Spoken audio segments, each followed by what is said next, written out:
We get a weather update at 11 o'clock from the Met Office through to our gritting controller at Newark. He'll relay that message to the four foremen, which I'm one of, and then we relay that down to our crew that we are in charge of. That'll give you the time that we're supposed to be in the yard, the spread rate that we're supposed to be spreading at, and the weather forecast and what they're expecting and what time we're going out due to the weather. We go out with a said lorry full of salt, could be up to 10-12 tons on the back, and away you go. You spread it down, and you want to be putting it down a couple of hours at least before the forecast of it's going to drop cold, to help the traffic crush it down into the tarmac. And then hopefully when it goes freezing, it'll not freeze, it just moistens it up again nicely. It's all down to the weight of the traffic and everything else. It's quite a pleasure to be out there. You know you're doing the best that you can. You're putting the salt out there. You're trying to make the roads safe. You're just in your own little world. You know what you've got to do. You put the radio on, heater's nice and warm, and you're away and enjoying it, and off you go. It's peaceful.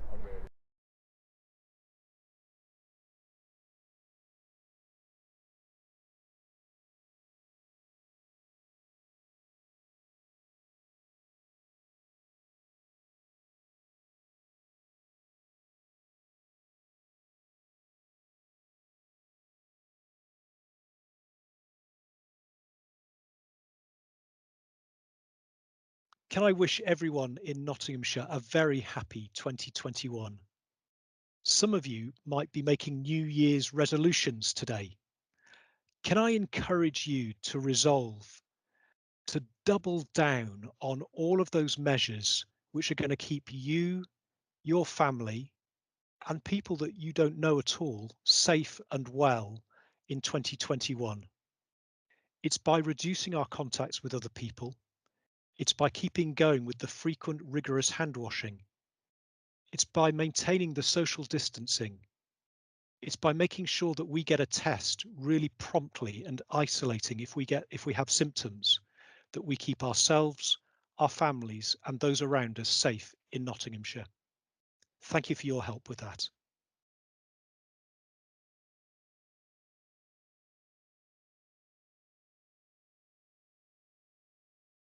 This winter, more than ever, with COVID-19 still circulating, we need help to reduce all avoidable risks.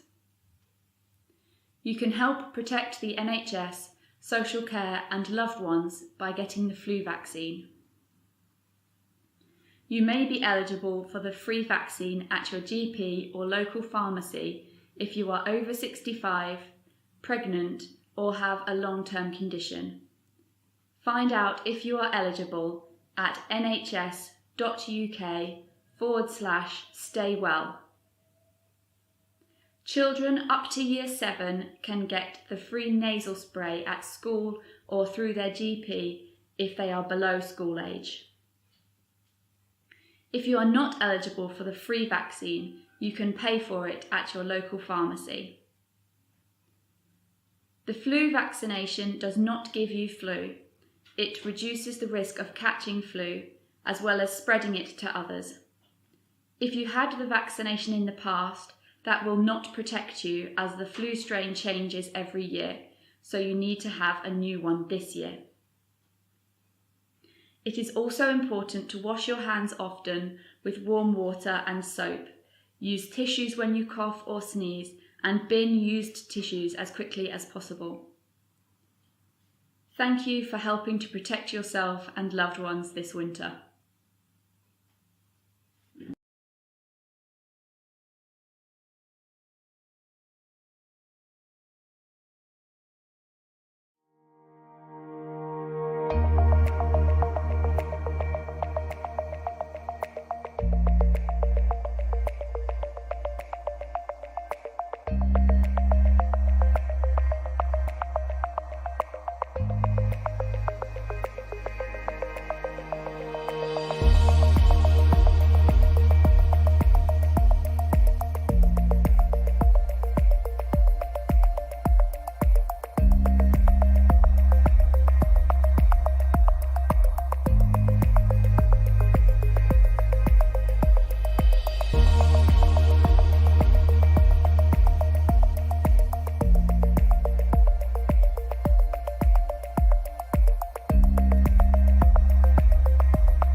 I can really recommend being a foster carer for Notts County Council. There's always someone walking the journey alongside you, whether that's other foster carers or social workers. It really helps to provide stability and consistency for children who really need it, and that's really rewarding as a foster carer.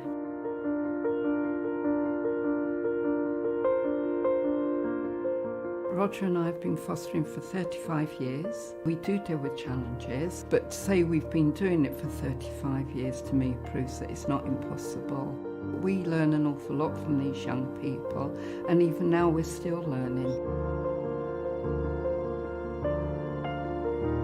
As a foster family, we care, we want to make a difference, and we get so much fulfilment from fostering.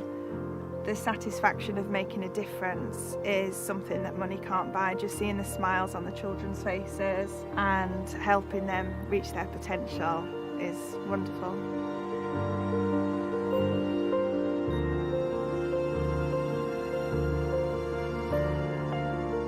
We work as family workers within the fostering service for Nottinghamshire County Council. I really enjoy my work. I really enjoy meeting lots of different foster carers. You know, we get to know the families, we get to know the kids, and we care basically. It's important as it is to them that the kids are getting the support that they need. A lot of people said to me they would like to be a foster carer, but there's something stopping them. I had that as well. And we decided just to jump in and do it and see what happened. And for us, it's been the best decision we've ever made. It's been a fantastic decision, it really has, yes. Once people start to become a foster carer and take that leap to do it, they'll understand how much it gives back, not just to the child, but how much it empowers you as well. I'm Leon, I'm a care leaver, and I've been in care since I was 8.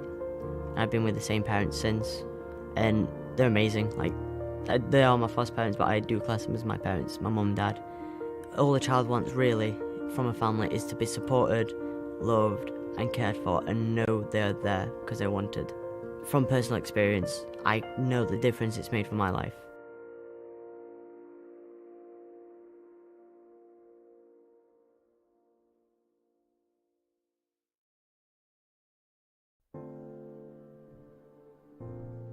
We always say that we foster as a whole family. It's not just us who are the carers, our children are involved in that. And even now, people express concern about the effect on our birth children of foster caring. I think we need to kind of get past that and dispel that myth, because actually the overall effect on our children, I think, is positive. They're learning new skills, they're gaining empathy, they're interacting with children from different backgrounds. For a long time, we didn't make use of support care, and we wanted our child to settle into our placement and not feel pushed out, but it's actually been really helpful for us to start to have support care. We've known Zoe for a number of years, and it's meant that we got to know her foster child. So for her, it's been like coming for a sleepover rather than a feeling she's coming to another family. I got into fostering for Notts County Council, and it was something that I've always wanted to do. But working full time and my husband also working full time, we thought it's not really going to be something we can do now. But after looking at the website, we realised there was this wonderful thing called support care that we were able to offer. It might surprise you, but actually I'm under 30. I don't have any children of my own, and that doesn't stop you from being a foster carer. I think some people don't go into foster care because they think it's going to be really costly to have another child living in their house, but actually the fostering allowance is generous enough to cover all the costs of having a child living with you. We have a lot of fun on the weekends when we have foster children in. We get to go to parks, ice skating, children's events, trampoline in parks like I Jump. We get access to the Max card, which is a discount card for foster carers and their children to access different local amenities. Also recently we went on holiday and we were able to use the Max card to get free access to some castles and historical places because it's a national initiative. We chose to go with Notts County Council because of the support care that was offered and the training. And it's always local to Nottinghamshire. My parents are foster carers for an agency and they found it really difficult to get support care for their child. My name's Lynn. I am now a support foster carer. We were mainstream carers, but given our ages, we felt that we couldn't commit to children for long terms anymore. We just find it really rewarding, the relationships we build up with these young people, and we feel we're perhaps a bit like grandparents to them. With the children coming here for weekends, this enables their mainstream carers to have a break, and this makes things more secure perhaps for the children to continue there.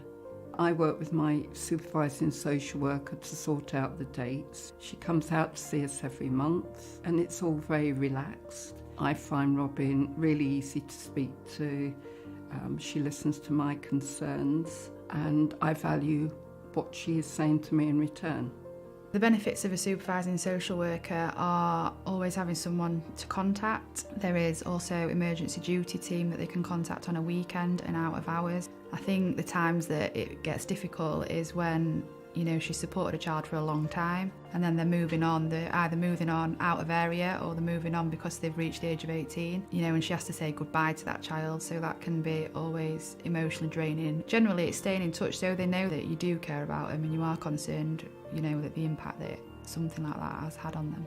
You do feel fully supported. It's like working in a team. We still even now go on training sessions. I almost look forward to those sessions because you meet other foster carers there and it's very interesting. I've always fostered with my husband, who's brilliant, and I feel personally I couldn't do it without him. He's super with the kids, and it's just something we continue to enjoy doing.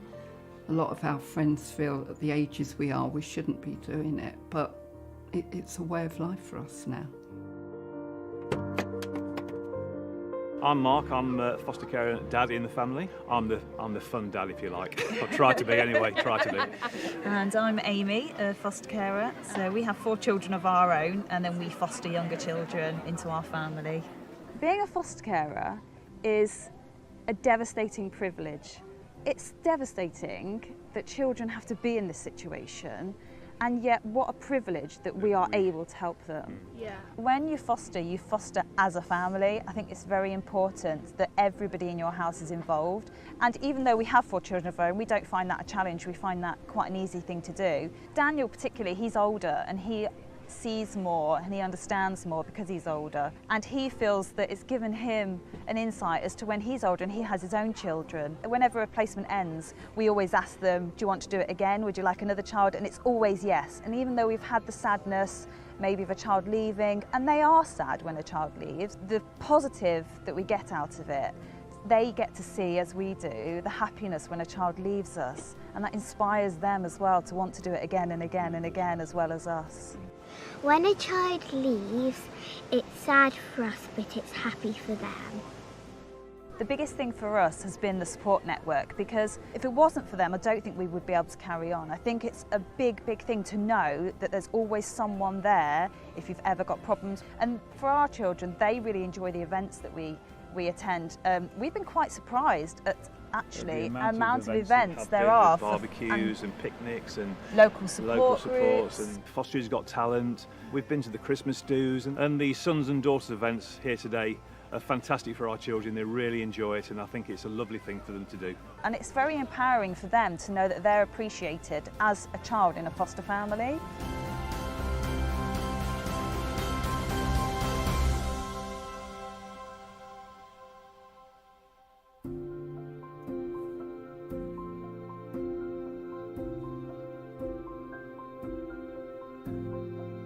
We are allocated to new foster carers so that we can give them support and advice before they get their new placement. So we might go out and give them some advice around therapeutic parenting and kind of build up their foster carer toolkit before they begin. Yeah, and we've got an idea of obviously the child who's being placed with them, so that we can tell them some background about that particular child. We find that children that have experienced trauma or have attachment needs are more responsive to therapeutic parenting than your average parenting. So that's very much what we encourage our foster carers to do.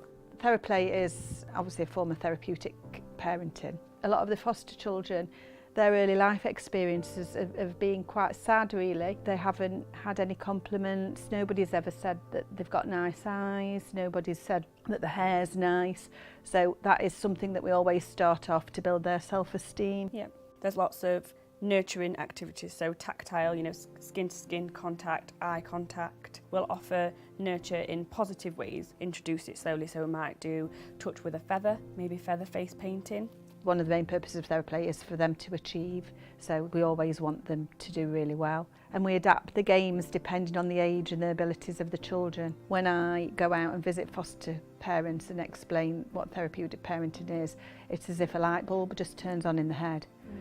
I think because we visit regularly, we go back and get the chance to go over what we talked about last week and see if they've tried it out and if it worked, and like you said, that you've had that light bulb, oh, I tried what you said and what, it worked.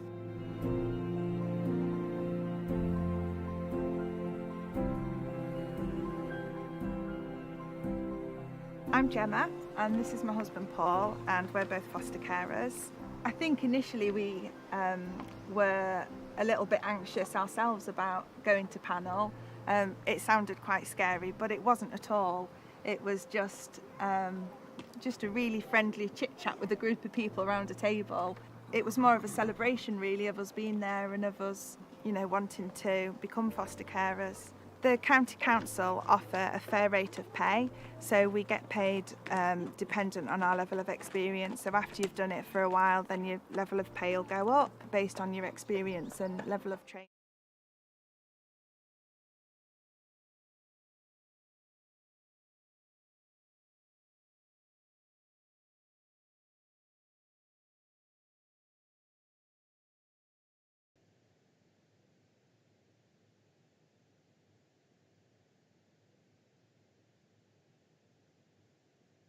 Yep, we're live now, Chair. Thank you. Good morning. I'm Councillor Chris Barnfather, the Chair of the Planning and Licensing Committee of Nottinghamshire County Council. I'd like to welcome you all to this meeting, which is being held remotely, broadcast live and recorded for publication, with the majority of the members joining the meeting from their own homes. As well as myself, there is the Vice Chairman, Councillor Jim Creamer, present, and the other members of the committee are as follows: Councillor Pauline Allen, Councillor Andy Brown, Councillor Neil Clark, Councillor Sybil Fielding, Councillor Tony Harper, Councillor Paul Henshaw, Councillor John Longden, Councillor Rachel Madden, Councillor Tracy Taylor, Councillor Andy Wetton. Councillor Keith Walker will hopefully join us shortly, but is currently experiencing some IT difficulties. We also have the following officers present today. That's Planning Group Manager Mrs. Sally Gill, Development Management Team Manager Jonathan Smith, Major Projects Senior Practitioner Mr. David Marsh, our Solicitor from Legal Services Mrs. Rachel Clack, and the Clerk to the meeting Mr. Peter Barker. So this meeting of the Planning and Licensing Committee will be held in line with the new requirements of the Coronavirus Act 2020. So please do bear with us if we experience any technical issues. If we do lose any members from the call temporarily, then officers will seek to assist in getting them reconnected as soon as possible, hopefully without the need to halt proceedings. Officers will inform the meeting if they are unable to rectify the problem and if we need the meeting to be paused or adjourned temporarily. Hopefully that will not be necessary. So moving on to today's agenda, item number 1, which is the minutes of the last meeting, the 24th of November 2020, pages 1 to 4 in your bundle. Can I ask if members are happy with those minutes? I'm not going to take a vote on this. I'll just take any indications from members if they have any concerns or issues. I'm hearing nothing, so I'm assuming that the minutes are accepted, and I'll sign those at the end of the meeting. So if I can move on to apologies for absence, Mr. Barker. We've had no apologies for absence, Chair. As you say, Councillor Walker isn't connected at the moment. IT hoping that he can join the meeting shortly. Well, thank you, Mr. Barker. Item 3, declarations of interest. So do any members or officers present have any disclosable pecuniary interest to declare? No. Secondly, do any members or officers present have any private interests, pecuniary or non-pecuniary, to declare? Chair, I think given that I'm Vice Chairman of the Children and Young People's Committee, it might be worth me declaring an interest in item 5. but that's an interest which does not preclude you from speaking or voting. Councillor Taylor, That's yes? what I'm standing under advice, yes, Chair. Thank you, Councillor Taylor. Moving on to item 4 then, please, declarations of lobbying. Do any members present have any instances of lobbying to declare? Again, I'm taking that as a negative. So we can move on to the main item on the agenda today, item 5, which is the retention of building for use as a children's centre and Lime Trees Nursery, Kirkby and Ashfield, pages 5 to 18 of your bundle. Mr. Marsh, please. Thank you, Chair. This is an application for the retention of a modular building with ramped access and canopy for use as a children's centre and by Lime Trees Day Nursery. The application site is on part of the former Greenwood Primary and Nursery School, which is located within a residential estate development at the end of a cul-de-sac. The nursery lies on the southern boundary of the school with its own pedestrian entrance, and residential properties lie to the south. A modular building with a Stoneflex clad finish with a ramped access and canopy to the side stands on the site, with outdoor play areas to the east and south. The building is used by a community group to provide early years education and childcare on behalf of Nottinghamshire County Council.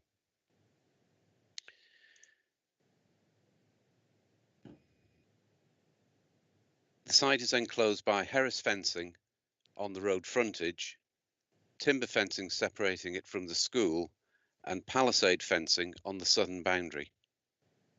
The next slides show the building in the context of the street scene.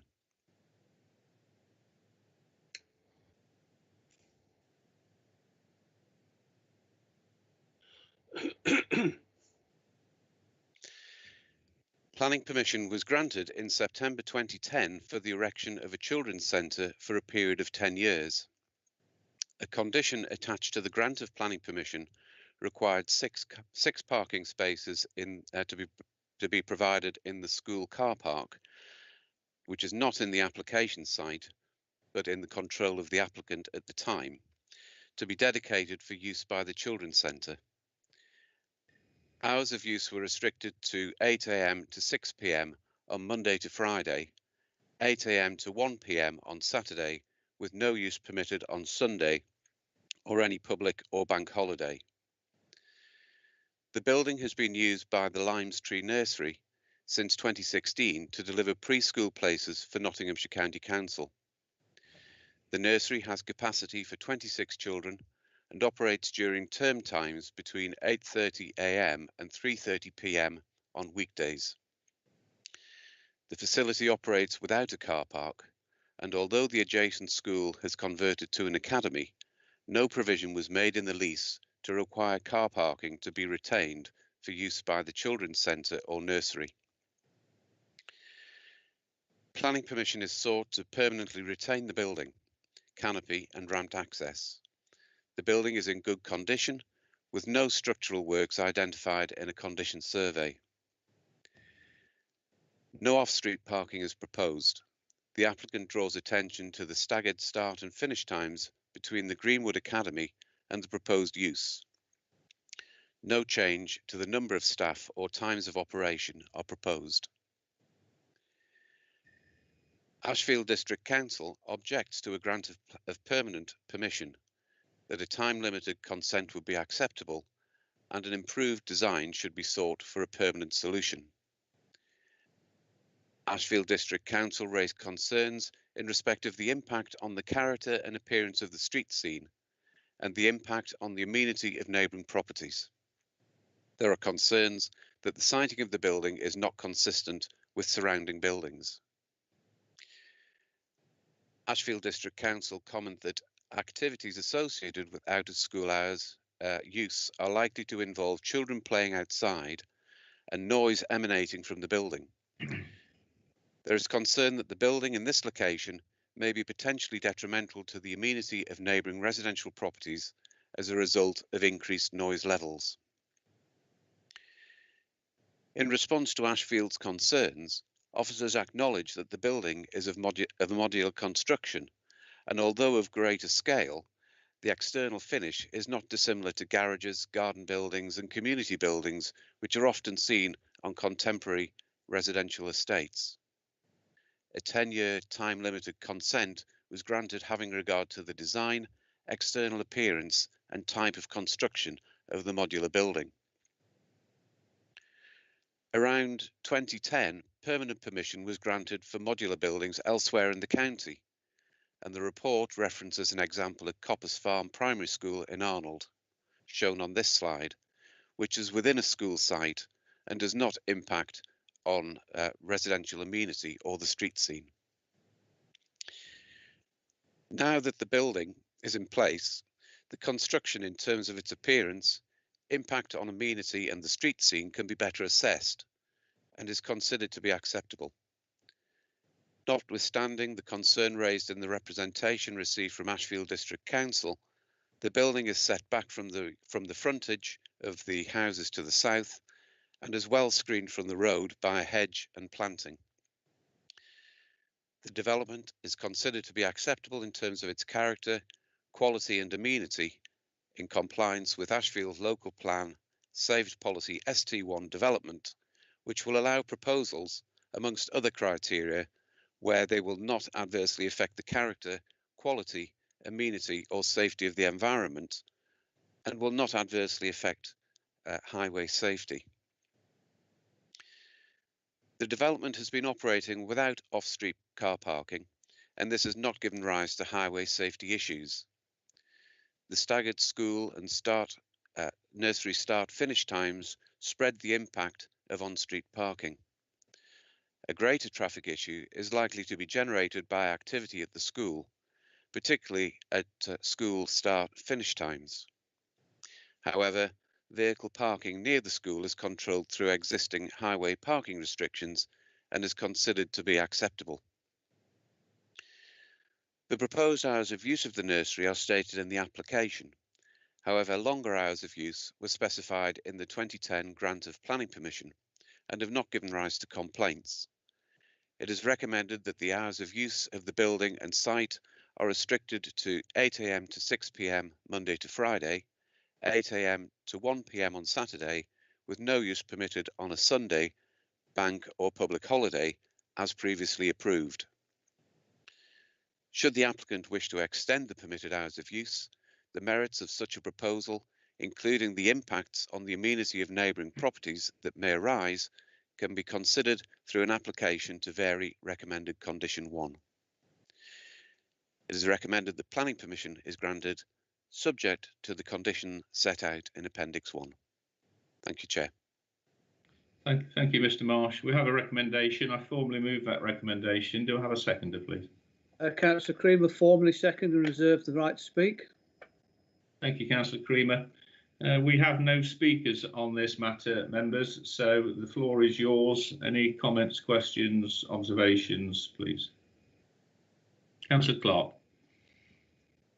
Thank you, Chairman. Just one question, really, in relation to the objection from Ashfield District Council, and the officer did refer to this as well, detrimental to the amenity of neighbouring residential properties as a result of increased noise levels. This building has been in place for 10 years, so I assume there is a long list of complaints of noise has been established that the officers can detail to us, that they have been passed on by the District Council. Am I correct?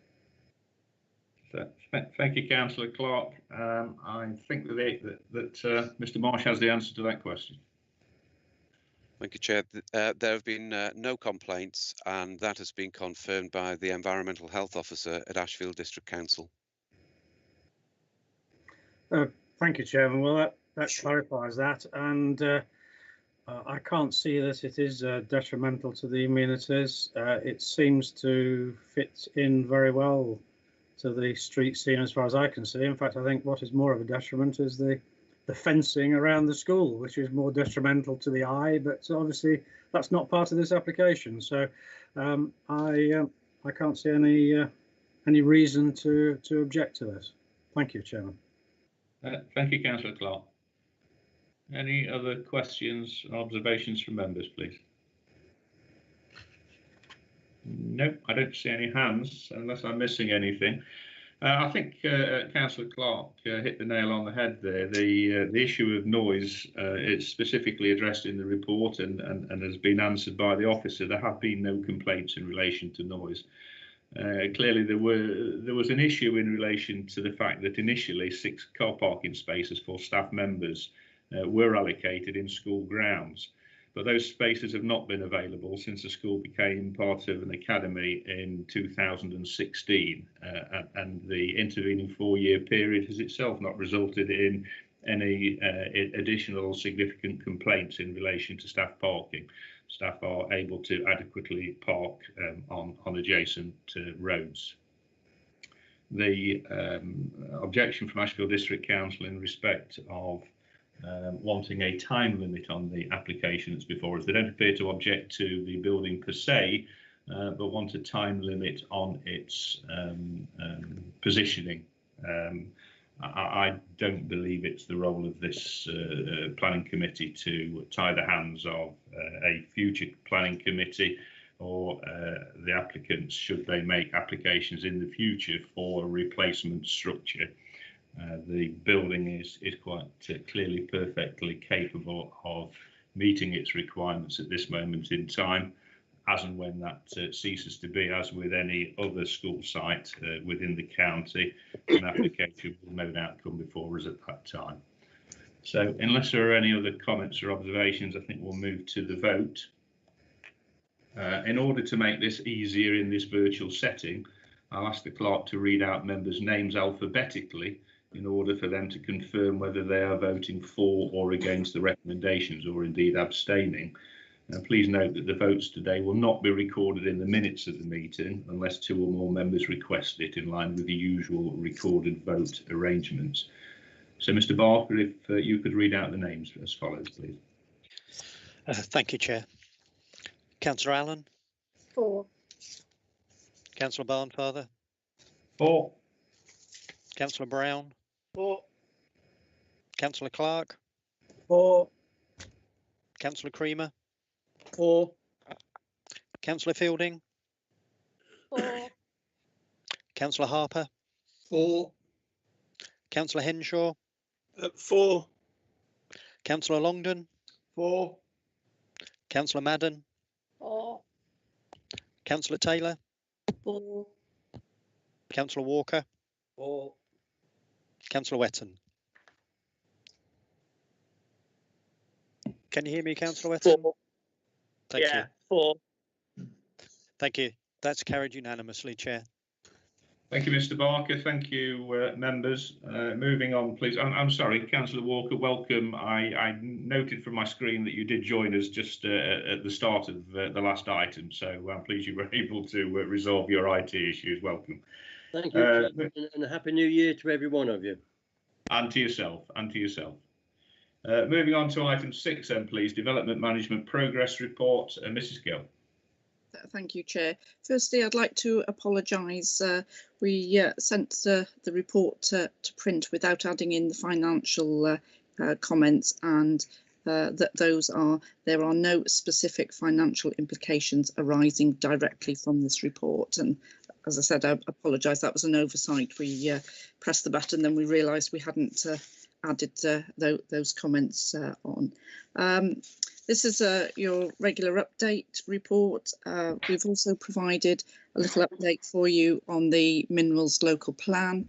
We are currently out to consultation on the proposed modifications to the Minerals Local Plan, and that consultation ends this Friday. So, but once we get to Friday, we'll parcel up all the comments that we receive and send them off to the Planning Inspectorate, and hopefully we should very shortly receive the inspector's report, but we'll keep you updated on that as that moves along.